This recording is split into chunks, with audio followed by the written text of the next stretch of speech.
Hi everybody, Miss Rachel from Farmingdale Public Library here, and today I'm going to show you how to make really easy pumpkin cake bars. Now this recipe offers a lot of customization, so it all just depends on how fancy of a cake you'd like to make. But regardless, you're going to get a very tasty treat. For this activity, you will need a mixing bowl and a spatula. You'll need a greased cookie sheet like I have here. And you'll need a box of yellow cake mix. You could also use white cake, angel cake, or even a box of spice cake mix. But you want a dry box of cake mix. As long as it's not chocolate cake, really any kind is fine. You also will need some canned pumpkin. You will need a 15-ounce can, which is half the size of this can today. I'm only going to be using half of this can, but you will need about 15 ounces of pumpkin to match your 18 ounces or so of cake mix.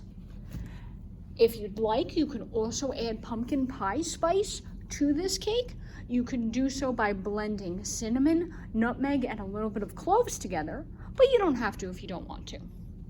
And when your cake is done, you can either put some white frosting and candy corn on the top, or put some Cool Whip or whipped cream and some sliced bananas on to make it more of a Thanksgiving treat.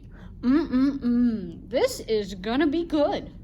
Okay, so let's get started, shall we? The first thing that we're gonna do is we're gonna take out of the box our cake mix and we're gonna put it into the bowl. We're not going to add any of the ingredients from the back of the box.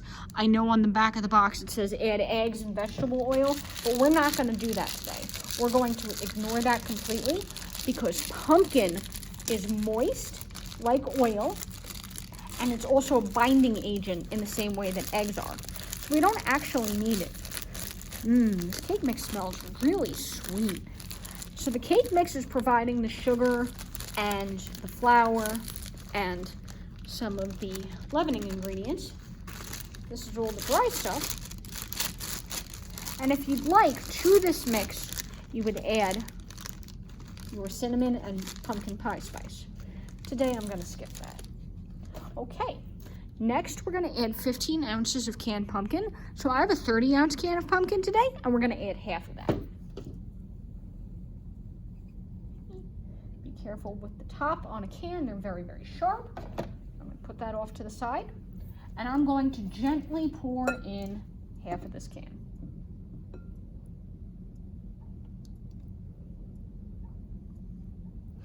This year it seems that finding the smaller cans of pumpkin at the grocery store is a lot harder than past years, but if you keep your ratios accurate, half of a big can works just as well as one little can. Okay, so there's my half a can of pumpkin. And right now, as you could see, in my dish, I have two very separate ingredients. I have my yellow cake powder, and I have my very goopy orange pumpkin. Oh, it should be noted, I'm using unsweetened pumpkin puree today. You don't want to use sweetened pumpkin puree, or what they call pumpkin pie filling. You don't want that because this cake will be way too sweet.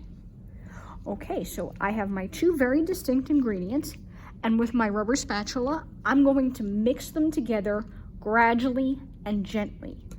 This is something you want to do by hand rather than with an electric mixer, because you do need to be a little bit careful not to send the dry cake powder going blah and having it spill everywhere. You don't want to make a mess, you want to make a cake. So when I start mixing the two together, at first it's kind of gonna look like big runny clumps. Don't be afraid to wipe your spatula on the side of the dish and keep mixing it together. It's kind of like I'm folding my dough until it becomes a batter. But I want to go across my bowl from one side to the other until there is no more yellow powder and orange mush. We want it to be one continuous batter. And it comes together pretty quickly too. This isn't a hard cake to make. The trick is making sure that there's no lumps in your cake mix, which this one's pretty good. There weren't any lumps when I poured it out.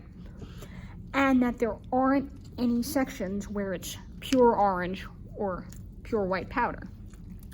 The reason for this is if you hit a patch like that right there where it's still just cake powder mixed by itself, the cake will taste really dry, and that's not good. We want it to taste yummy. Okay, almost done.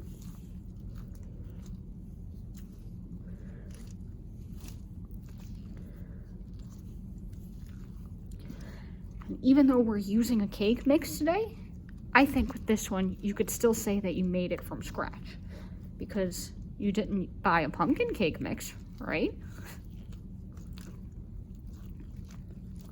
Okay, and when it becomes a batter, like I have here, I'm gonna just mix it with my spatula really quick to make sure that it is fully incorporated. And I'm gonna use the side of my spatula to beat out any lumps. Alrighty, that is looking like cake batter. So I have my cake batter here in my bowl, and I have here a greased cookie sheet. So what I'm going to do is I'm going to roll up my sleeves, and I'm going to spoon my cake mix into my tray.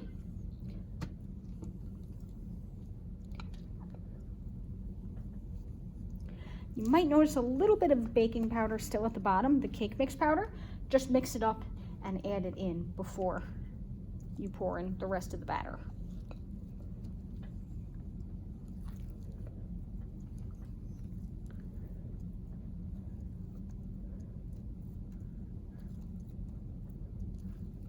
Okay.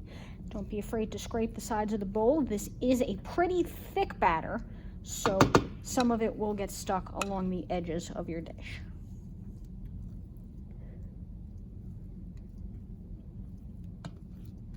Don't want to leave any of that yummy pumpkin behind. Okay, so there we go. In my dish right now, I have what looks kind of like a gigantic cookie, or maybe like brains.